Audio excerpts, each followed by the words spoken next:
Welcome to Still City Growth. I'm your host, Bill Ildenfritz. Each week, we'll explore the passions, expertise, and experiences of business owners and founders in the greater Pittsburgh area. Still City Growth is proudly sponsored by Murphy Business of Pittsburgh, committed to providing exceptional services to meet all your business needs. Let's dive in. Kind of bounced off the crowd, whips a gun out of his waistband, sticks it in my face, and says, "Now I'm going to kill you." So, this is like the first time I was faced with what we think of a life and death situation, right? Good morning. I am really excited about my next show. If you have any questions about security, especially in this world today, then my next guest has literally made it a mission to teach others how to protect himself.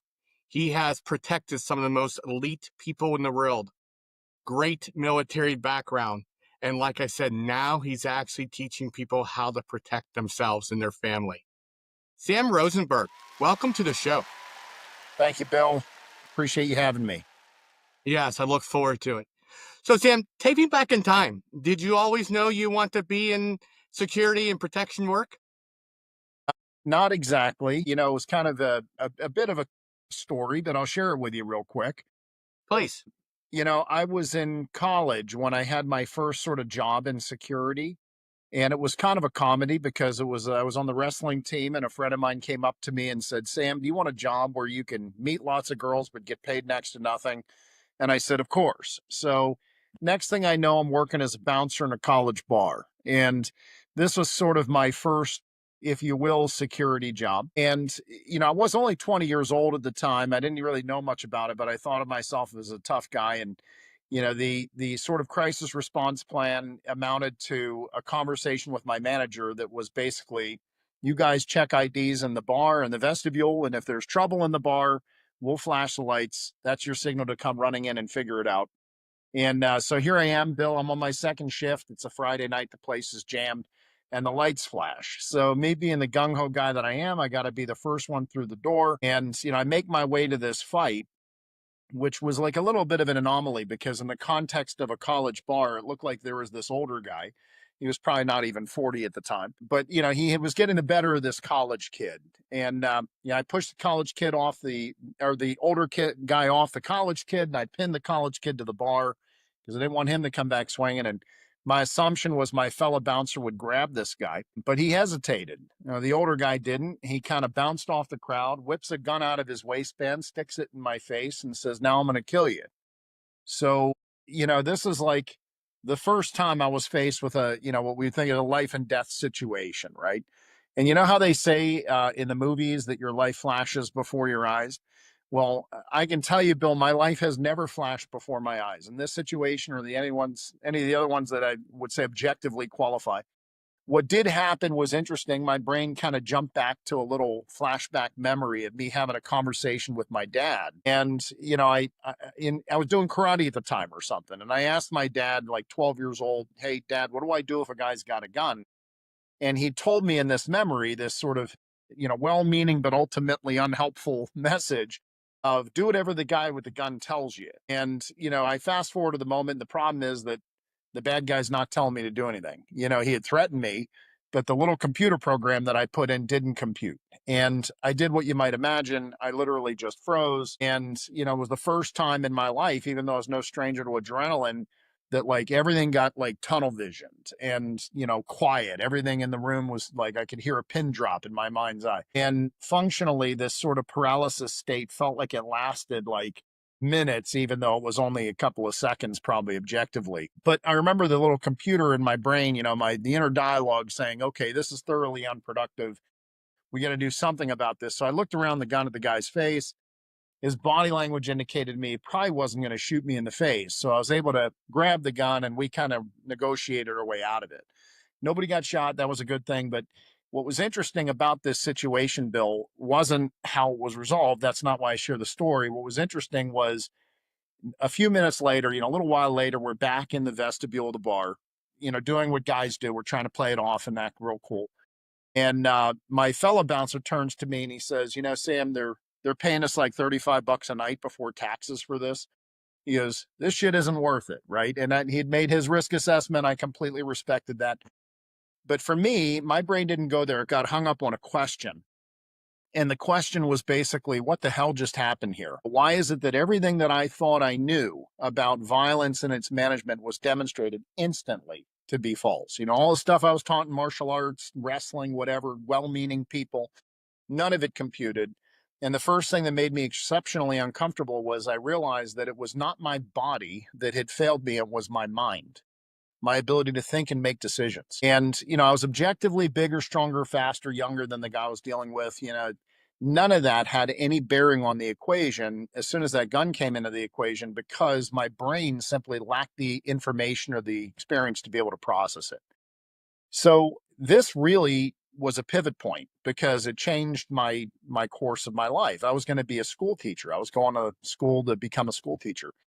And I thought that's what I wanted to do. Instead, I decided I was going to go figure this whole thing out. So I went where I thought the toughest people on the planet were, joined the Marines, went through the OCS program, got into active duty, realized pretty quickly that I was thoroughly allergic to bureaucracy. So, you know, I was not going to make a career out of it. So I kind of abandoned that. And I decided when I got out, you know, I sort of fell into, in many ways, it was not really much of a decision. I just sort of lucked into it. But I fell into the close protection world, which is a fancy pants way of saying bodyguarding. And, you know, this was sort of well before that became a pathway. But I ended up lucky. I was with a good group of people, some good mentors, and, you know, ended up protecting a variety of very well known people, everyone from Warren Buffett to Tony Robbins at one point, to Tom Cruise, to, you know, even Benjamin Netanyahu when he was the former prime minister of Israel. And it was an interesting time, but I had a little philosophical shift again in 2003 that, to me, it's good to have a lifeguard, but ultimately you should know how to swim. So I pivoted my career once again, and I decided to shift gears from protecting people and organizations to really teaching them how to protect themselves, in many ways with the same skills and tools we would use to protect public figures. And now it's been what, 23 years or whatever it is. And, you know, I've been blessed with the ability to protect, literally, or really teach to protect themselves, about, you know, tens of thousands of people, hundreds of organizations, schools, workplaces, you name it, families. It's been a wild ride and a very, very enjoyable process. And I've gotten to meet some absolutely amazing people in the process, including you. So that's the short story. I'm sorry it took so Yeah. long. Oh, no. That is a great story. And we will probably come back to a little bit of that story, but that is a great story. Thank you for sharing that, for sure. So Yeah. you have been around, you know, military leaders and minds. You've been around elite, you know, politicians, etc. What's one lesson have you learned from them? You have some very high value people you were around. What's one lesson they have taught you? You know, I've learned an enormous amount from the people that I've protected, the people that I've trained. It is an ongoing thing. I am so blessed with the fact that I get to hang out with, in many ways, people that are far smarter and more capable than I am in a lot of domains. And I learned from all of them. But I will tell you, it was interesting. You know, the dynamic going on in Israel. That's what comes to mind right now. Okay. And the protection assignment that I had with Benjamin Netanyahu was when he was the former prime minister and he was on a speaking tour. And it was not a long detail. So I wasn't part of his ongoing protective detail for like a year or something like that. It was not like that. But it was one of those impactful dynamics because I remember him talking about the idea of negotiation. Okay. And he says, you know, the challenge with kind of like compromise with anyone is that for you to have a compromise, both parties have to want the same thing. Okay. So, in other words, the analogy he used was, he says, if I want to sell you my car, give me. If I want to sell you my car and you want to buy my car, all we're really discussing is the terms, right? We both want the same outcome. The problem that we have is, if I want to sell you my car and you want to kill me and my family, we've got a very different objective. So the challenge, when people ask me about the complexities of the Middle East and what my experiences was with Benjamin Netanyahu, who was an amazing, amazing person to interact with, even for a relatively short amount of time, I can tell you that, to me, that was the big takeaway, was more of a perspective and a shift in mindset of understanding that Just because you may want a positive outcome doesn't mean that your, let's say, adversary or counterpart on the other side does. And we have to be able to adjust our thinking accordingly.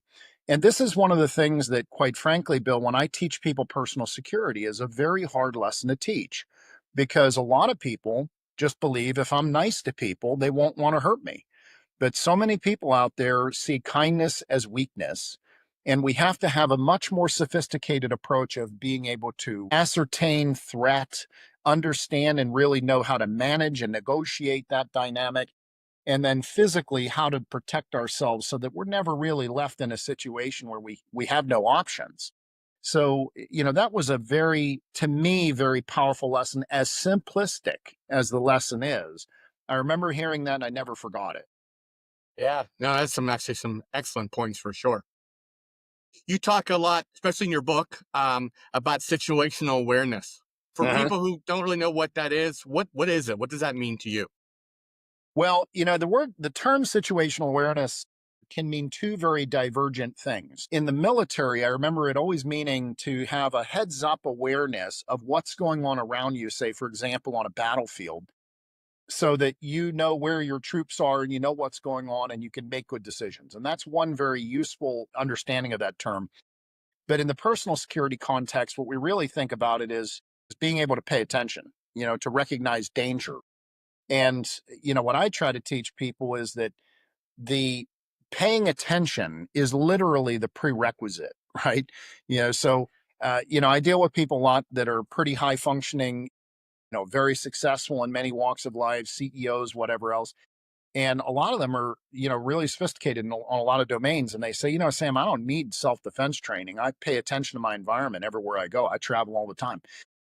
The problem with that is that's just the prerequisite. What you really need to know is what to look for, when to look, and how to look. Because if you don't have those three conditions, you don't know what you're really looking for and how to really spot the warning signs that you may be being targeted, which is a big deal and functionally much more complicated than the guy jumping out of the bushes with the ski mask, right? So a lot of people use persuasion and charm to create opportunities. The second component to that is knowing when to look, right? Because if we're always switched on, then we're going to burn out really quickly and the random access memory of our brain has to prioritize other things. So we need to know when to go into different gradients, if you will, of awareness, and then functionally how to look, right? So that you don't actually become a better target just by virtue of being hyper vigilant, knowing how to scan environments and read people. Reading people is probably the bigger and deeper dynamic than reading situations, right? So that's the gist of it. Yeah. You actually must have read my mind. My next question really is that what pointers do you have for businessmen and women to be less reactive to situations, to be prepared a little bit more for this? Mhm. Yeah, I always talk about, and you mentioned my book, Live Ready. It's the name of my company. The idea of living ready is in many ways to be what you just described, to be responsive, not reactive. When we have our buttons pushed, when we are reacting to situations around us, we're really not in control. When we are responsive to things, it doesn't mean that we are always going on the attack and taking the offense. What it really means is that we're aware of what's going on. We've got decisions that we have made or can make, and that we're being responsive. And when we talk about people in general, executives, business owners, leaders, I think it's critical to understand on the baseline platform, if you will, the foundation, that in many ways, leadership, if we really define it, leadership is being able to make good decisions under pressure, right? And make good decisions when everybody else is losing their minds. So, to me, one of the reasons why I've made a business out of working with CEOs in many ways and business owners and executives is because they gravitate to it. They recognize the primal dynamic of the better I am in this frame, if you will, of knowing I can protect myself in the most extreme human encounter, which is a violent encounter, and being able to protect myself, my family, my organization, then functionally speaking, the better they are at handling any other type of crisis. And it's a way of conditioning your mind to being able to think and make decisions. Here's the problem: it cannot be done. It just cannot be done without practice. You actually have to do things. So if we go back to the story I mentioned about having the gun pointed at me, why did I freeze? Right? That's the first thing we talk about in my training. It's one of the first things I address in my book. We freeze due to a lack of experience, right? But what's the old saying, right? Good judgment comes from experience, experience comes from bad judgment. Well, it's a great saying, but what we don't want, especially when situations can cost us more than just say money, right? If it's life on the line, major consequences, even financial, significant financial consequences, we don't want is to have to go through bad situations, somehow survive, and then have a powerful learning as a result. The better way to gain experience is through training. And, as simplistic as it may seem, I genuinely think that the dynamic of getting some level of personal security training, some confidence in your own physical ability to protect yourself against real world dangers, guns, knives, multiple opponents, whatever it is, that leads to a sense of confidence and a sense of sort of centeredness that allows you to respond to situations in a much more confident way and not react. And there's no shortcut to getting it. You can be awesome in business and in dealing with people and negotiating big deals and still be vulnerable in this space. And that if you secure that vulnerability, everything else is impacted. And what you thought you were good at, you're now great at. And your ability to handle crisis is 10x. Does that make sense? Yeah, no, it makes perfect sense. And thank you for defining leadership. That was actually one of my questions. What is real leadership to you? So I thank you for doing that. And kind of going back to that story, like you said, you froze. Uh-huh. And so you learned that day, you needed that training, you needed that mindset. That was kind of my next question was how I, as a CEO, don't freeze. And Uh-huh. kind of what's the difference between the people who do freeze versus know how to react appropriately. And you're saying mainly it's training. Is that correct? Yeah, the junction is experience. So let me talk technically for a second. Someone points a gun at you, a deer jumps in front of your car, there's some other situation blowing up in your face, and you have to respond to this, right? How does the brain operate? It always goes through a specific vertical four-phase process I call SAFE for simplicity: stimulus, analysis, formation, execution. So we receive a stimuli, whatever it is that's kicking off the decision-making process. What we do is internally, we immediately analyze the stimulus based upon experience. If we have experience, then we have the ability to form plans. And if we have the ability to form plans at the end of the day, we can make decisions at the execution phase. So we can decide, do I want to act on my plan or not? The thing is that if you just look at this little equation, our ability to have choice, to be able to make decisions, no matter what the situation is entirely dependent on our level of experience at the analysis phase. If we hit that analysis phase and we don't have any experience here, or the only experience has been, let's say, traumatic experience or triggering experience, as they call it nowadays, what ends up happening is we get stuck at the analysis phase and we go into a type of analysis paralysis. And there's only one of two things that can happen at that point based on the way our computer is hardwired. One is paralysis. We freeze, we lock up in indecision, and we start to lose the ability to think cogently and coherently. And the greater the crisis, the more likely that is to manifest as an actual physical freezing reaction. The other alternative is we panic. We overreact to the situation. Paralysis is like underreaction. Panic is overreaction. Now, most of the time we have a tendency not to go into a phobic scale level of, fear and flight and panic. What we tend to do is we go into some degree of paralysis. And that degree of paralysis is really dependent on the nature of the stimuli, right? So gun in the face is much different than, say, receiving a lawsuit or something like that. But it's a similar stress dynamic to the body and the brain. So at the end of the day, our ability to make decisions under pressure is really a function of experience. And there's only two ways to get experience, either the hard way or the easy way. And the easy way is through training. And what I found is that I always ask myself a question: why is it that so many people that I would deal with, my clients that I deal with, I could objectively look at them and go, this person has conquered every known metric: finances, business, leadership. They live in a great neighborhood. They're protected in general. They're usually not in danger. Why do so many of those people seek me out for training and then usually stick with me for a long time? Is because of what the training gives them. And what the training gives them is a primal sense of confidence in their own ability that cannot be taken from you. It's not dependent on the police or other outside agencies protecting you. It's about you and who you are and your ability to function. And it's so much less than the physical. It's not about, am I big, strong, fast? It's about the brain and can I make decisions under pressure? So that's why I think there's been this appeal. And that's why I think it's so critical to get the messages like this out there to people so they understand, hey, there's a route. Bill, I'm sort of like uh I'm a philosopher, if you will. Okay. I don't want to call myself that because it sounds really grandiose. But the idea is that I've studied philosophy since I was a kid. And one thing that always stuck with me was Abraham Maslow's hierarchy of human needs. You got the foundational needs everybody's familiar with: food, clothing, shelter, the subsistence needs.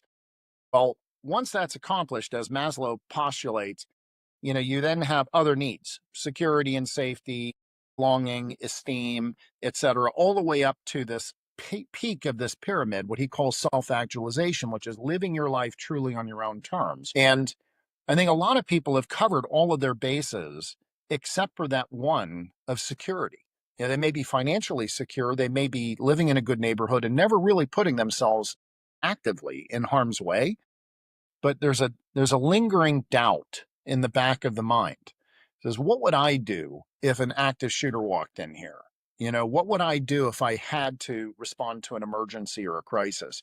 And I think it's that desire to sort of fill that void that has brought a lot of people into sort of ongoing training, and why I think, quite frankly, everybody benefits, whether they're college kids, high school kids.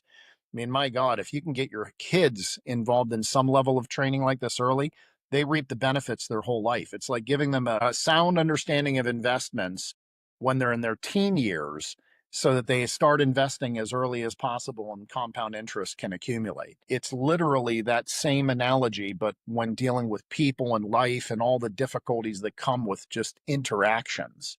So that's my little philosophical notion on this. Yeah, no, I totally agree with you. Tell me about your book a little bit. Why should I pick it up and read it? Which, first of all, let me just compliment you. I have read it, or almost done. It is an excellent, excellent book. So thank you for writing it, first of all. Thank you.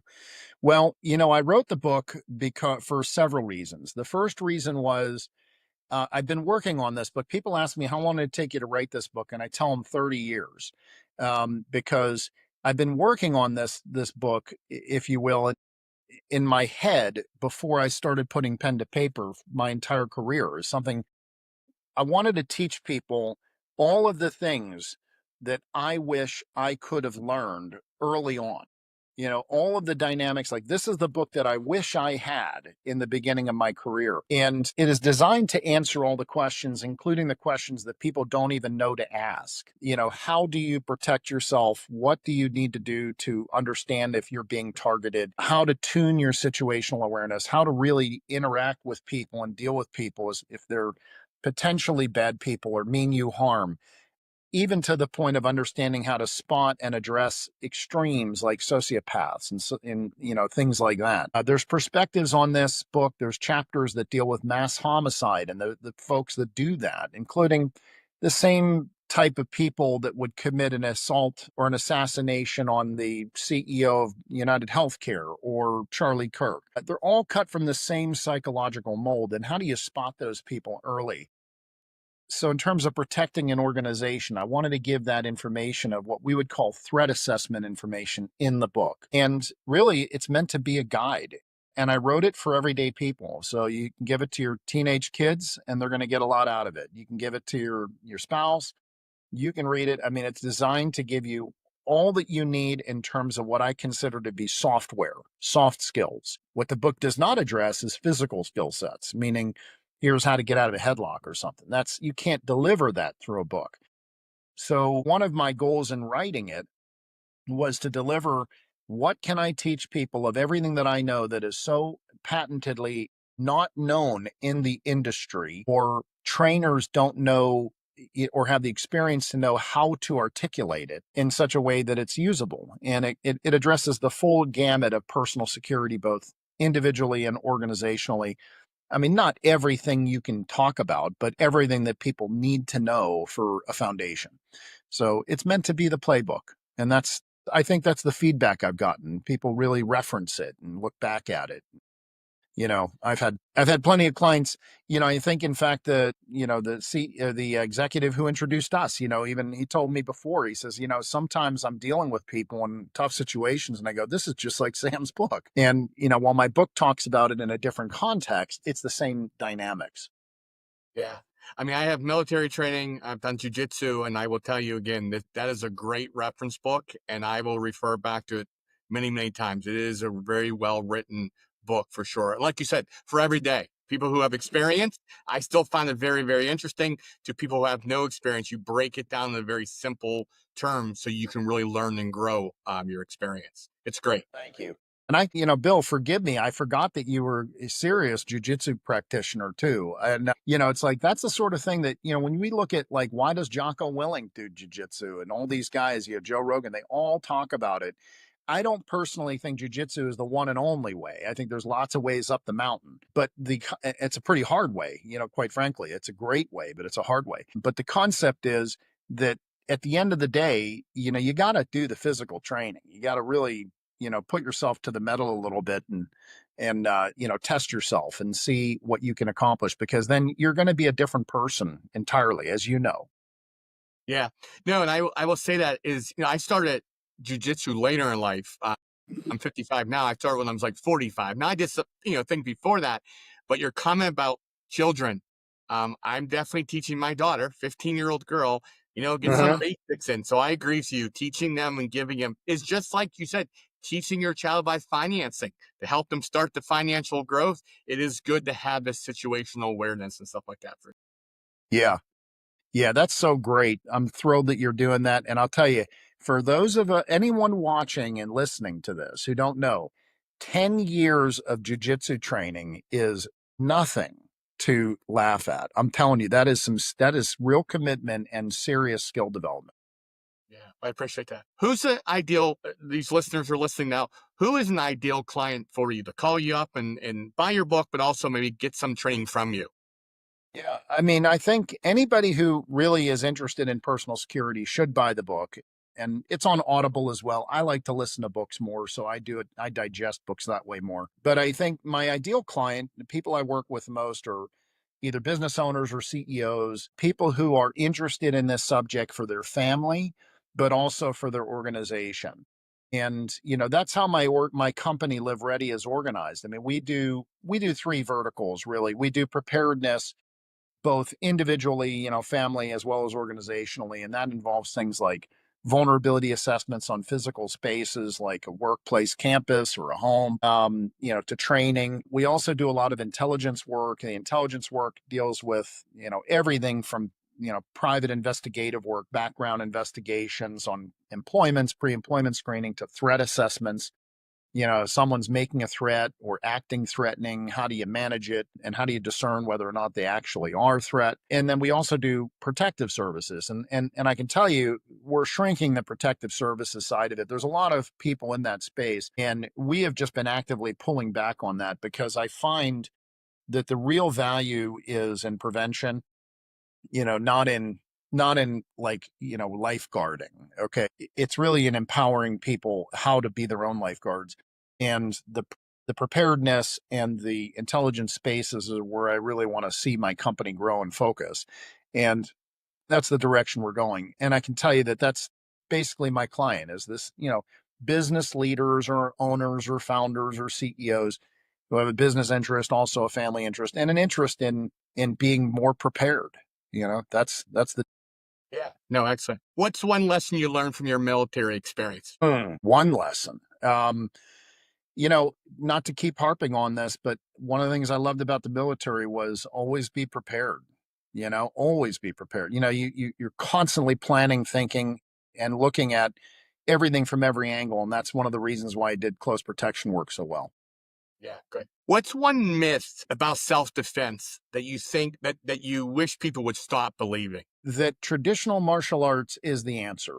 Okay. And when I say traditional martial arts, I'm talking about taekwondo, karate, things like that. And believe me, I'm not trying to denigrate the value of all of that for kids, but I think that people think they see things in the movie, they see John Wick or whatever, and they think, I can't do that. I need to be able to do that to protect myself. But no, what you really need is to know what to look for, how to look, and how to avoid trouble, and a few physical skill sets that can get you through bad situations. Because the real self-defense is about finding opportunities to escape.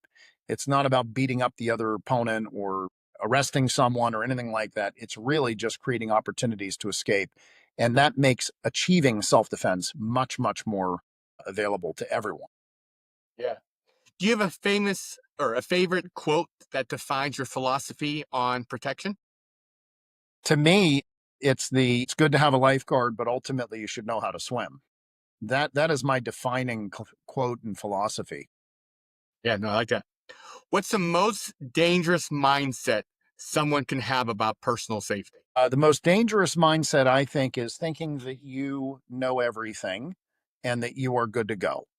Like overestimation in your own ability and your own capabilities. Yeah, no, I agree with you. All right, couple of fun Pittsburgh questions. If you could only have one, Permanis or pierogies, what would it be? For me, it's Permanis. Yeah, yeah, I agree. I love them both, though. Yeah. Any favorite hidden gem in Pittsburgh that you would recommend? Man, well, it just popped in my head, and it's because I love it, is the Carnegie Science Museum. I love the Carnegie. Yeah, The Dinosaur Museum, as my kids call it. Yeah, I like it too. Who's your sports team? Steelers, Pirates, Penguins? I'm going to say it's the Pirates, and I'm going to tell you why is because my son is totally into baseball and is like a baseball fanatic and an amazing athlete. And he's given me a real appreciation for baseball beyond anything that I had before. So even though the Pirates are what they are, I'm going to go with the Pirates. Yeah, that's good. So going back to your younger years, you met yourself now. What advice would you give your younger self? Man, number one thing, don't take advice from people who don't have to live with the consequences. I love that. That is really, really good. Very, very good, for sure. So, Sam, how can we connect with you? What's the best way to learn about you, your book, etc.? What's the best way to connect with you, sir? Easiest way is go to my website, which is liveready.co. So liveready.co, or any of my social media. I'm on Instagram, LinkedIn, et cetera, at livereadyco. So the at livereadyco is my universal handle. But liveready.co is my website. Anyone can drop me an email. I see all the emails so anyone wants to reach out to me personally, please do. Well, Sam, honestly, I can talk to you for hours. I encourage every reader to pick up the book. I hope that no one really has to have experience where, their life depends on it, but you really do need to be, I totally agree with you. You need to be prepared. You and I talked during one of our chats, for example, just real quick, how we sit in a restaurant, you and I. And when we have our, wife and kids, situational awareness and things like that matter for sure, right? Yeah. You got to know you got to position yourself so you can see what's coming. I mean, it's just a critical thing.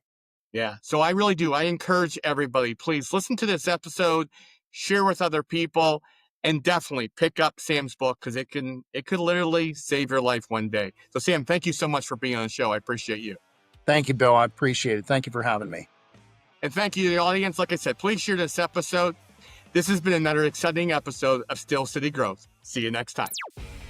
That's a wrap on another episode of Steel City Growth. Thanks for joining us. For show notes and more, visit steelcitygrowth.live. Until next time.